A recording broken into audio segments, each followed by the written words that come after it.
அன்புள்ள சகோதர சகோதரிகளே, உங்களுக்கு ஒரு நற்செய்தி. நாம் வரவிருக்கும் 2025 ஆண்டு ஜனவரி 1 365 நாட்களுக்கும் 365 தலைப்புகளின் கீழ் வேத வசனங்களை வாசித்து பகிர இருக்கிறோம். நீங்கள் இதை அனுதினமும் கேட்டு தியானித்து ஆசீர்வாதத்தை பெற்றுக்கொள்ளுமாறு கேட்டுக்கொள்கிறோம். அது மட்டுமல்ல, இதை சப்ஸ்கிரைப் செய்து உங்கள் நண்பர்களிடமும் பகிர்ந்து கொள்ளுமாறு அன்புடன் கேட்டுக்கொள்கிறோம். நன்றி.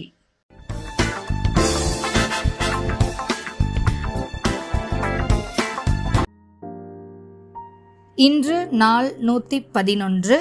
தலைப்பு உற்சாகம். பிரசங்கி 9:10.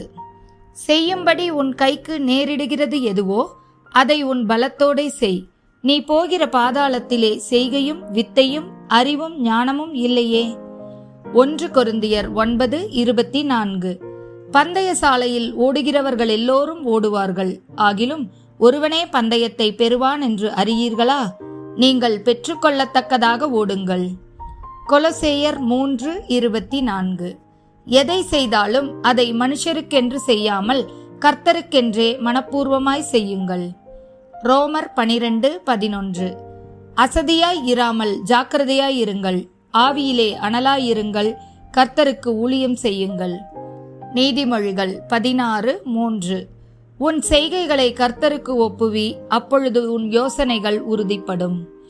1 கொரிந்தியர் 15:58. ஆகையால் எனக்கு பிரியமான சகோதரரே, கர்த்தருக்குள் நீங்கள் படுகிற பிரயாசம் விருதாவாய் இராதென்று அறிந்து நீங்கள் உறுதிப்பட்டவர்களாயும் அசையாதவர்களாயும் கர்த்தருடைய கிரியையிலே எப்பொழுதும் பெருகுகிறவர்களாயும் இருப்பீர்களாக. 2 தீமோத்தேயு 1:6.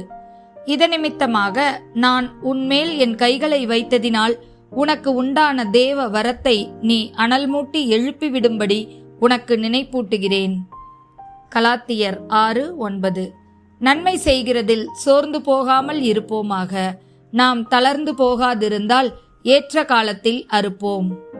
ஆமேன்.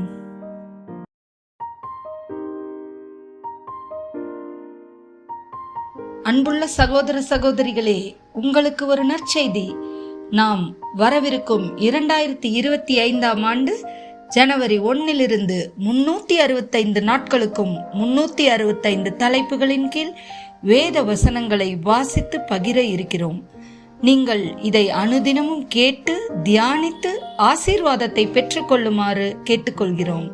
அது மட்டுமல்ல, இதை சப்ஸ்கிரைப் செய்து உங்கள் நண்பர்களிடமும் பகிர்ந்து கொள்ளுமாறு அன்புடன் கேட்டுக்கொள்கிறோம். நன்றி.